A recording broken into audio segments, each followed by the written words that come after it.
Hi everyone, good morning. We'll kick off the Battery Breakthrough Consultation webinar now. My name is Ani Ramesh. Next slide, please.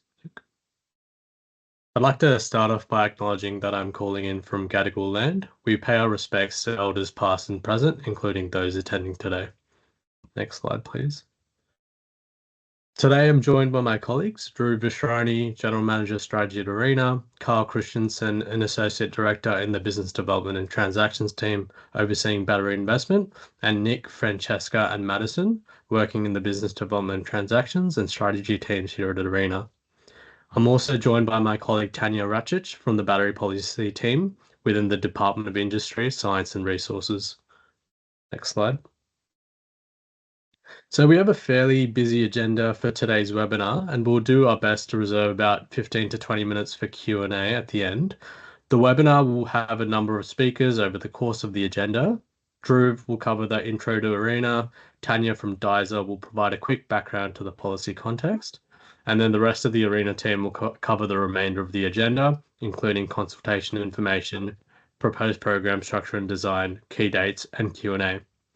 Just a few housekeeping items before we continue. This webinar will be recorded and posted on the Battery Breakthrough Initiative webpage on the Arena website.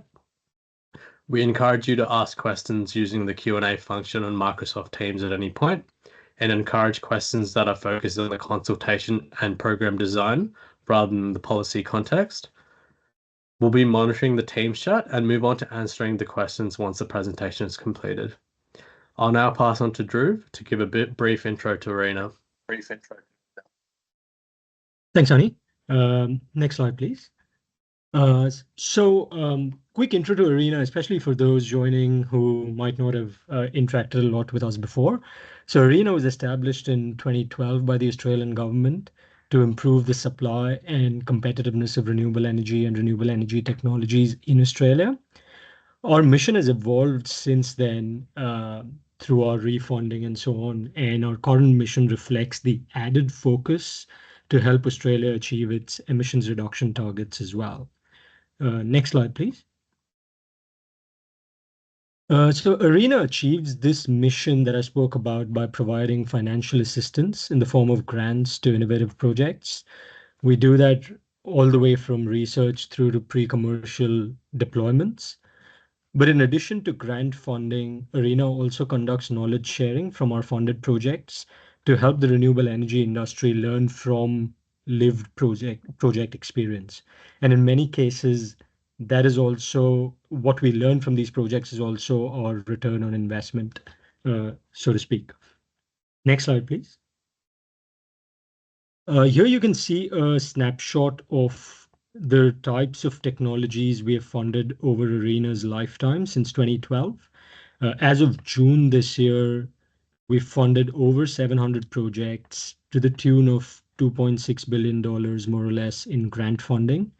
And that funding has attracted almost every dollar in grant funding support that we've done has attracted about $4 of third-party funding. And a couple of other callouts here. We've been involved for various lengths of time with the various technologies you see on the page.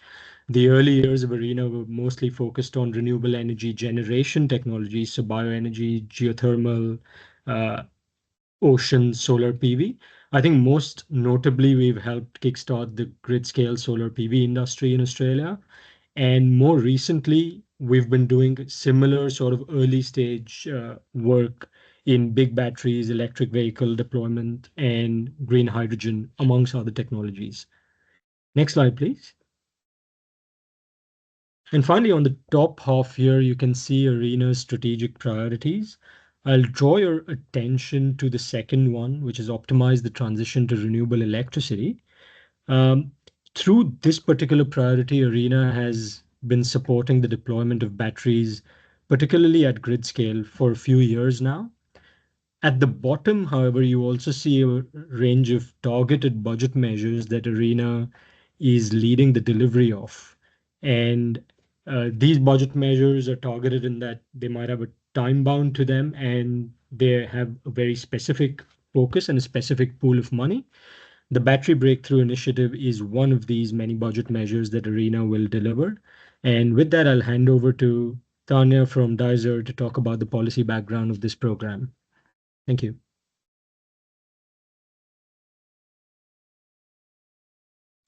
Thank you so much, and good morning, everyone. My name is Tanya Asick, and I'm currently the Acting General Manager of the Batteries Branch here at the Department of Industry, Science and Resources. To start, I'm going to start by giving a short overview of what the Australian government is doing to support the Australian battery manufacturing industry. And then after that, I'll pass over to my colleagues from ARENA who'll dive deeper into the industry context and the recently released consultation paper. So as many of you would be aware, in May this year, the Australian government released the National Battery Strategy. Now, essentially, the strategy sets out how the government will create a competitive and diverse domestic battery industry. So by 2035, the strategy envisaged an Australia which is a globally competitive producer of batteries and battery materials, providing secure and resilient battery supply chains, delivering affordable and secure energy for Australians, boosting productivity, and creating wealth and opportunity while being part of the global energy transition. The Australian government will realise this vision by focusing on 5 key priority areas.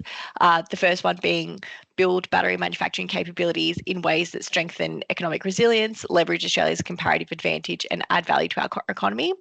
The second one being building knowledge and skills to create secure Australian-made jobs. The third being securing Australia's place in global battery supply chains. The fourth being leading the world on sustainability standards and the circular economy. And the fifth one being bring all levels of government together. Acting on these priorities will enable Australia to capture high-value opportunities such as manufacturing energy storage systems for the renewable grids, providing battery-active materials to the world, providing batteries for local heavy transport and equipment manufacturing industries, and using Australian innovation to build safer, more secure batteries. So there's 3 new measures that will also support the Australian industry to capture these opportunities. The first being the $523.2 million battery breakthrough measure to help manufacturers to move up the battery value chain in Australia, and that's what we're here to talk about today. The second one being the $20.3 billion Building Future Battery Capabilities measure to build our future battery capabilities and strengthen national collaboration. And the third being the $1.7 billion for the Future Made in Australia Fund to support innovation and commercialisation in priority sectors. So as we move on to the next slide, we can see that a key part of the National Battery Strategy is the Battery Breakthrough. This program will provide $523.2 million in targeted funding to support battery manufacturers to make high-value battery products and build scale across the value chain in Australia. And essentially, this is what we're here to talk about today. Certainly a big ambition, and I think the question really is, but what does it actually look like? So as outlined in the National Battery Strategy, the Battery Breakthrough will deliver production-linked incentives to transform Australia's battery industry and help manufacturers move up the value chain in Australia. This will help manufacturers produce high-value battery products, like the ones I outlined in the last slide, in Australia. The program will also help Australian battery manufacturers to build capabilities that are critical to our economic resilience. So from these policy goals, the consultation paper sets out 2 program outcomes. They are, firstly, enhancing Australia's battery manufacturing capability to improve supply chain resilience and support emissions reduction.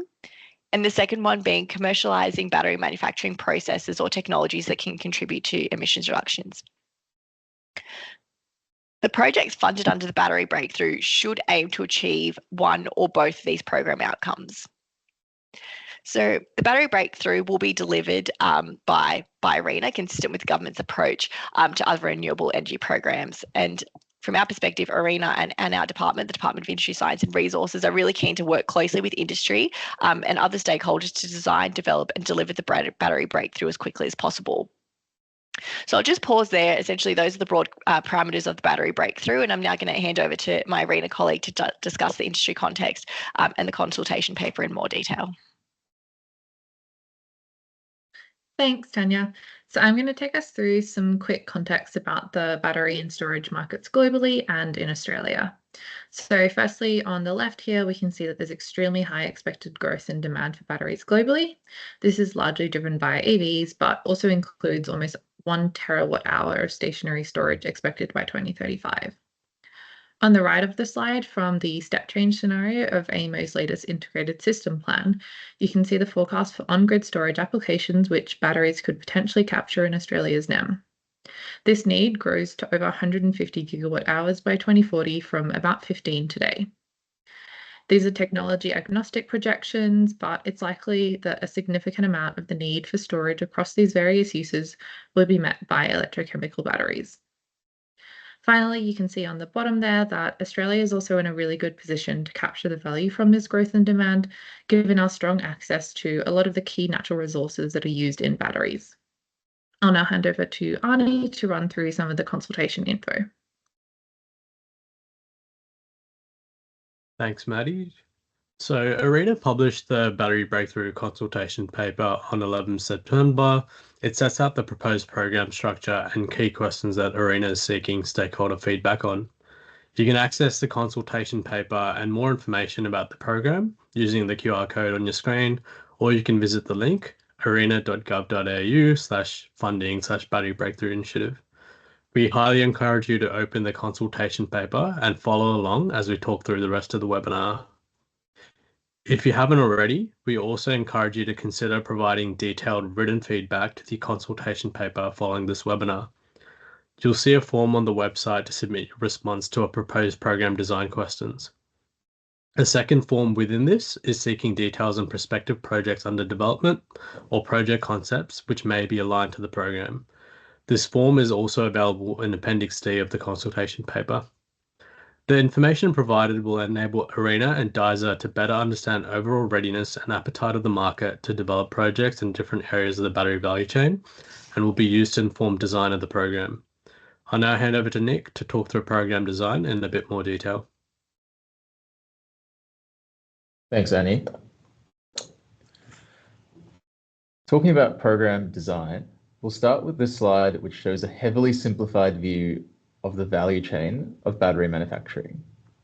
We've intended for this view to be as technology agnostic as possible. And as you can see, some parts of this value chain are already covered by other government initiatives, including the critical minerals strategy upstream of this value chain. The proposed focus of battery breakthrough covers the blue highlighted segments on this diagram. This includes active materials, cell manufacturing, and battery pack assembly. The proposed scope will include all electrochemical battery technologies. So this means technologies such as lithium-ion and flow batteries are all in scope, but it's likely that compressed air or pumped hydro will be out of scope. The proposed objectives of BBI are to fund projects which contribute to the outcomes. And the proposed program outcomes are on this slide. They're firstly to enhance Australia's battery manufacturing capability to improve supply chain resilience and support emissions reduction. And secondly, to commercialize battery manufacturing processes or technologies that can contribute to emissions reduction. ARENA will also publish focus areas, which will provide clarity to potential applicants regarding the specific types of projects that are expected to be supported through the program. The program will support a range of focus areas, which may be updated periodically at ARENA's discretion. And on the next slide, I'll go into more detail about the proposed focus areas for the start of the Battery Breakthrough program. And I'll talk through each one in turn. So focus area number 1 is battery active materials. This is intended to include production of active components used in electrochemical batteries. And this focus area includes production of active materials, cathodes, anodes, and flow battery electrolytes. Focus area number 2 is battery cell manufacturing. This focus area includes the manufacture of any type of electrochemical battery cell. And in the case of flow batteries, this focus area includes the manufacturing of cell stacks. Focus area number 3 is battery pack assembly. So battery pack assembly includes the connection of battery cells or modules or flow battery stacks into battery packs. This requires the manufacturer to incorporate a battery management system known as a BMS. On the right-hand side of the slide are a number of questions we'd like to get responses on through consultation. These are the same questions that are available to you in the consultation paper and web form online. We're quite interested to get your feedback on the proposed focus areas and design of the program. And so now I'll hand over to Carl to go through the rest of program design. Wonderful, thanks, Nick. I'm going to talk about the funding mechanism now.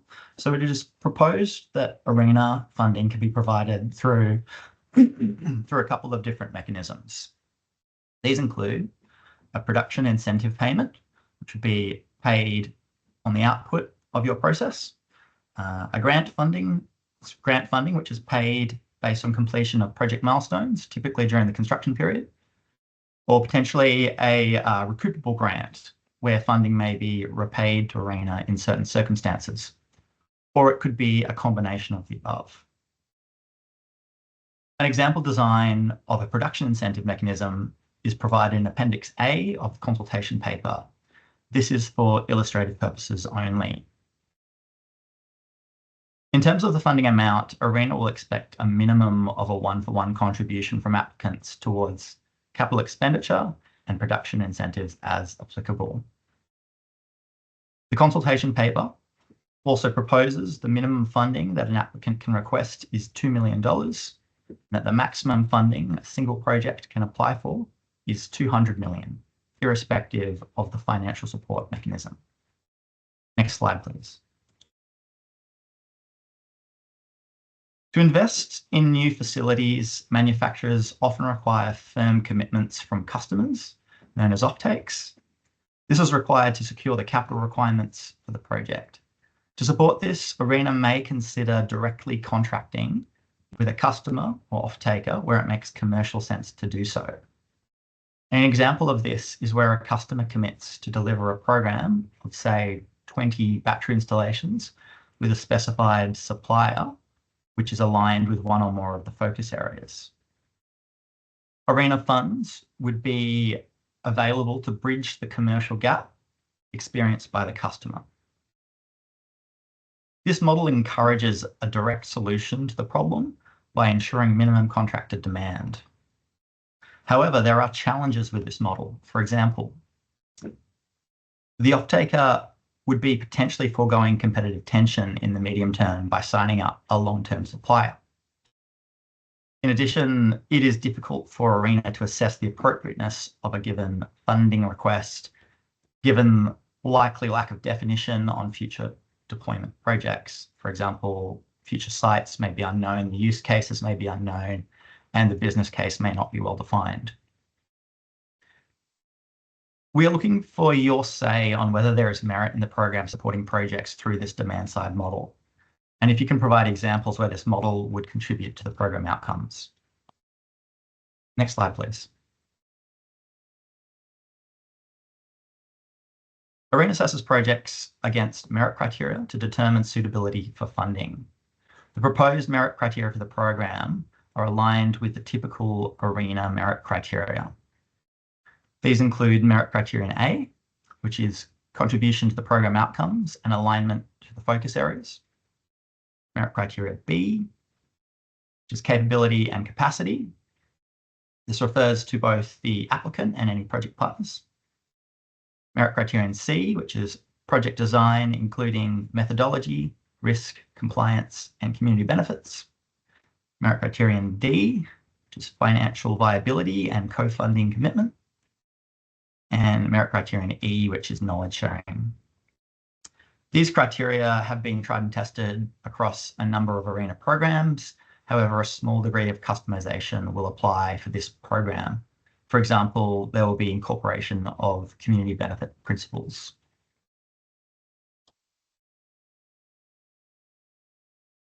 To expand on the community benefit principles,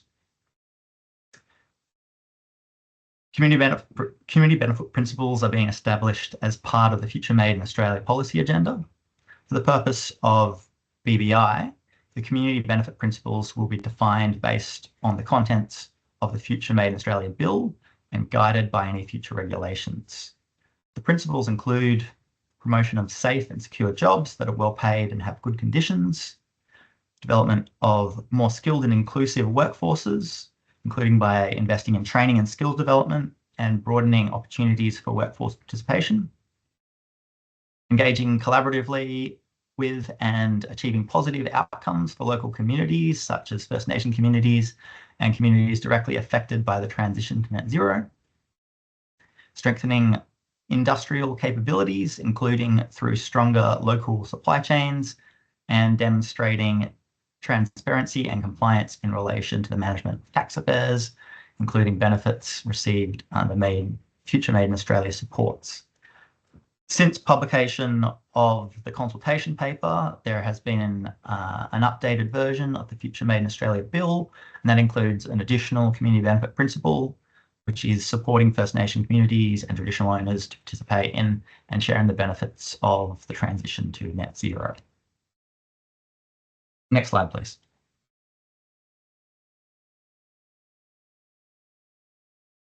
Finally, the process for this program will be a two-stage application process in line with many other ARENA programs, such as the Advancing Renewables program. The program will be open. It will be an open, merit-based program. This means there is no specific closing date, and applications can proceed on a timeline that suits the maturity of the project. It also means that ARENA can work and negotiate bilaterally with applicants. Another key design feature is the publication of focus areas to guide applicants on the types of projects ARENA is seeking to support. ARENA will be able to update these focus areas from time to time. Finally, the program will have eligibility criteria similar to other ARENA programs, such as the Advancing Renewables program, with an additional requirement to be aligned with the focus areas. I will now hand over to Francesca Osborne to run through timelines and Q&A. Next slide. Thanks, Carl. So this slide outlines the expected timeline for BBI delivery, and we note that this is subject to change. We began consultation period on the 11th of September, and you can submit your responses to the consultation paper until 10 a.m. October 7th using a web form linked on the BBI webpage. Following this, we will use your feedback on the consultation paper to finalise program design for a potential launch in December of 2024 or early 2025 with our first focus areas. Based on this launch timeframe, we expect to be open to EOIs in February next year. The program is expected to remain open beyond 2025 with focus areas updated as required. Next slide, please. So we've presented some background on the funding program as well as our proposed design to best allocate the grant funding and some major considerations we're thinking about. The key outcome of today is not just to inform you about the program and our thinking, but to get your feedback. So please scan the QR code, have a read of the consultation paper, and submit your detailed written feedback. It will be the best outcome for everyone if we get a range of diverse views that we can incorporate into our funding program design. In terms of next steps, ARENA will be taking on a range of feedback and working to design the program. As mentioned previously, we'll be taking submissions until 7 October with submissions closing at 10 a.m. We will then reach out to all of you about the opening of the first round for applicants once the program is launched. If you have any further questions or problems regarding BBI, please send them to batterybreakthrough@arena.gov.au. If BBI isn't looking like the funding round for your project, but you're still interested in whether funding is available from ARENA for other projects, please contact the email address at the bottom, proposals@arena.gov.au, or reach out to any of the team. Next slide, please. So we're now up to Q&A, and as Arnie mentioned, you can submit your questions using the Q&A function in the Teams app. I've had a few questions come through. I'll start off with, can you explain further the ARENA knowledge sharing and how this works in practice? I'm happy to take this. So I think the key with arena knowledge sharing is to think about the general learnings from your project that will be applicable to others. I think what arena's not trying to do generally with knowledge sharing is take away your trade secrets or proprietary designs or anything like that. It is more, what did you learn during construction? How's operations evolved? What were the key barriers to getting the project up? So general in nature learnings is generally what we're seeking. Okay, thanks, Carl. Under the battery assembly focus, can batteries be brought in from offshore and assembled in Australia? Is this allowed under the scheme, or does all the battery develop have to be onshore? I'll take this one as well. So yes, battery cells could be imported from overseas and assembled in Australia. That is effectively what that focus area is targeting. We are keen to get feedback on our definition of this focus area to make sure it is fit for purpose. We do take a moment in the consultation paper to reflect on I guess what we have defined here as pack assembly and what we've described as integrator, which is where you're probably importing a complete battery pack and attaching an inverter. So we try to reflect on that in the consultation paper, and we really would appreciate feedback from industry to see if we've got that right. Given ARENA's emphasis on sustainability, what specific environmental metrics does ARENA prioritise when evaluating projects like ours that aim to establish a large-scale sustainable gigafactory? Will it operate similar to a carbon credit emission scheme? I'm happy to take this one as well. The program outcomes, the two that are listed, both specifically refer to emission reductions.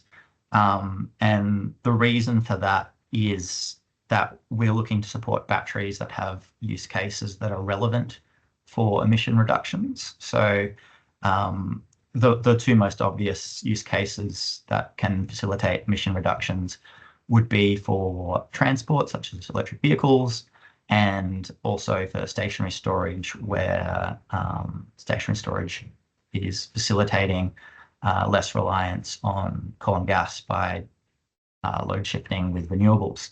So those applications are very much considered to be facilitating emissions reductions. Other applications, such as batteries being used in gadgets, may have less direct impact to emission reductions, and so they may be considered lower merit. Does program outcome number 1 include the scaling up of existing manufacturing operations? Yeah, I can take this one. So in the proposed scope, scaling up of operations is probably within the scope. But when you look at the two program objectives, because they're about enhancing manufacturing capability or commercializing processes or technologies, whether or not that scaling up then has an associated new process or new technology will sort of go to the merit of that particular application, where I think there'd be higher merit if you are using a new process or a new technology as part of that increase in scale. Okay. What are the TRLs of technologies that would be supported by BBI? Happy to take this. So from an eligibility perspective, TRL 1 to 3 is ineligible. So TRL 4 to 9 is eligible. I'd probably make the comment that the program objectives are focused on manufacturing more so than R&D, so probably biased towards the higher TRL. But I think the eligibility criteria is where the hard stop is. That's probably all I'd say on that. Thanks, Francesca. Do you see molten salt flow batteries same as vanadium flow batteries? Maybe depending on the molten salt technology, if we think of, say, a solar thermal storage technology using molten salt, that is not something that we would be targeting here. But I suspect there's some other technologies that would be described as molten salt that would be electrochemical in nature. So it depends on the technology. The definition we've gone for is it has to be electrochemical. If there's ambiguity in that definition, please let us know. I think, yeah, I'll probably stop there. Is there scope in the program to support early stage material companies developing advanced battery technology currently at TRL 3? The support would be to move through the TRL to commercialization of battery manufacturing in 2026. Yeah, so I can take that one. It sounds like there's a couple of different elements to that question. So in terms of, first of all, being an early stage material company, I think the eligibility question here goes back to the focus areas that we talked about. So if it is a active material for batteries, this could be in scope, but it will depend where on that value chain this is. If it's further upstream, it's likely not going to be within scope. And then going back to what Carl said, from an eligibility perspective, we'd look at sort of TRL 4 and upwards, and from there it would go to the merit of the particular application. So the answer is it would be close to, but will depend on the specific project. I'd just like to back that in with a comment, Daniel Loudon from Department of Industry, Science and Resources, that if this consultation is specifically about the Battery Breakthrough Initiative, if this initiative isn't quite right for your proposal, as Arena commented, get in touch with Arena, or you could also look at business.gov.au for other government programs that might be more up your alley.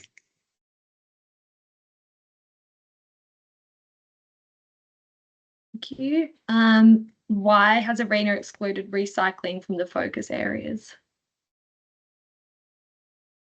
I'm happy to take this. So focus areas are intended to direct industry as and sort of focus attention of both industry and Arena on a subset of the sector. The reason we've excluded recycling initially from the focus areas is that our initial impression is that recycling probably needs cell manufacturing in order, local cell manufacture to drive a commercial incentive in the local market. So currently we do see a little bit of black mass recycling happening, and the black mass is exported overseas, but to further refine that black mass into, I guess, precursors for cell manufacturing, you do need to have a local cell manufacturing industry to create that demand. So in terms of order of events, the view is that cell manufacturing should happen first before building up that recycling sector further. Having said that, we're, like all things, keen to hear from industry on their views. Are we misinterpreting it? Are we oversimplifying it? Are there pockets where things are slightly different? So do let us know your thoughts. And I'd like to back that in from the department perspective. Recycling is an important aspect of the National Battery Strategy as we see it. This program, specifically Battery Breakthrough, is about building manufacturing capability at scale and commercializing, which does lend itself more to other parts of the value chain, but recycling is quite critical, and you can look at the battery strategy for work on underway on battery recycling in Australia. I'll just expand on my answer, because we got a question similar to this last week, where the question was, is cell manufacturing using recycled materials or active material production using recycled materials eligible? And it certainly would be.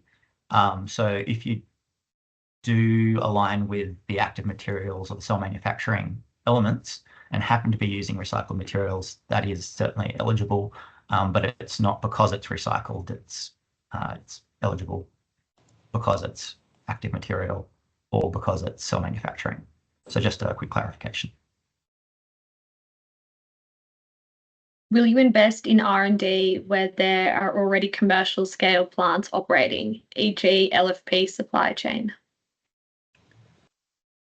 Yeah, happy to answer that one. So where the answer is, again, I think the focus of this program is more on the manufacturing side and the scale up of manufacturing capability. So unlikely that if it's pure lab scale kind of R&D that it would be a good fit for that. However, where it is manufacturing scale of something like LFP, there's no reason that it would be excluded just because there's commercially viable plants. But we'd look to what's different about that specific project and how does it meet the outcomes that are proposed.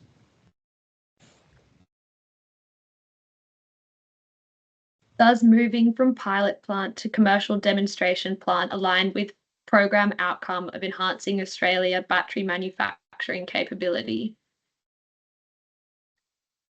I'd say it does, particularly if you look at the second outcome, it's about commercialization. So if you're already at the pilot plant scale, then it's not certainly beyond TRL 1 to 3. And so scaling from pilot to demonstration or a commercial facility would be in scope. I'd like to add, Carl touched briefly in the presentation on the demand side pull through. When it comes to scale, that extra level of scale allows you to establish a sort of sustainable market niche or hit a new level on costs. That's something we'd be quite interested in including it through this consultation process.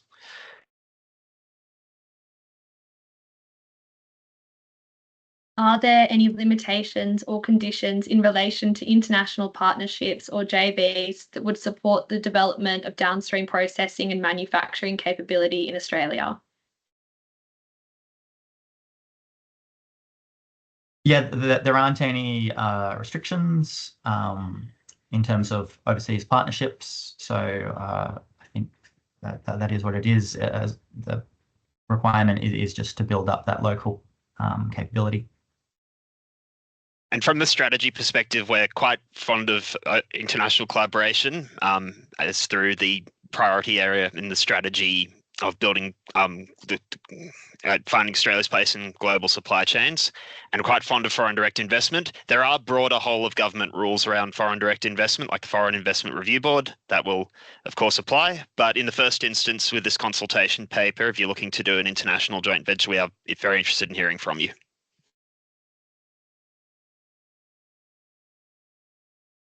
What consideration is given to active materials processed with minerals sourced in Australia? How does this link to resources related policies aimed at value add?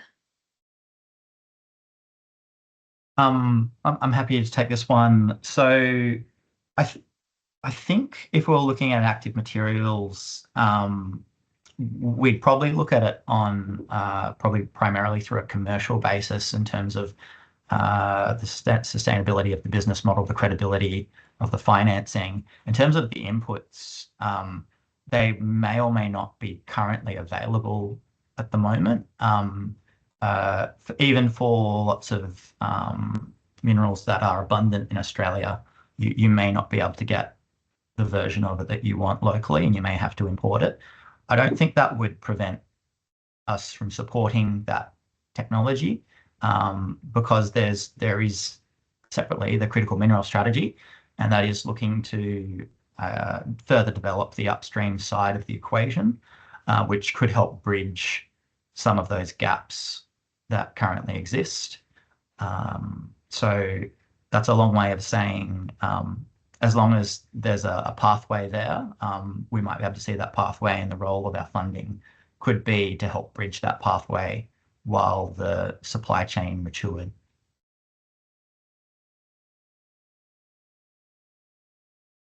What is the distinction between pack assembly and integration?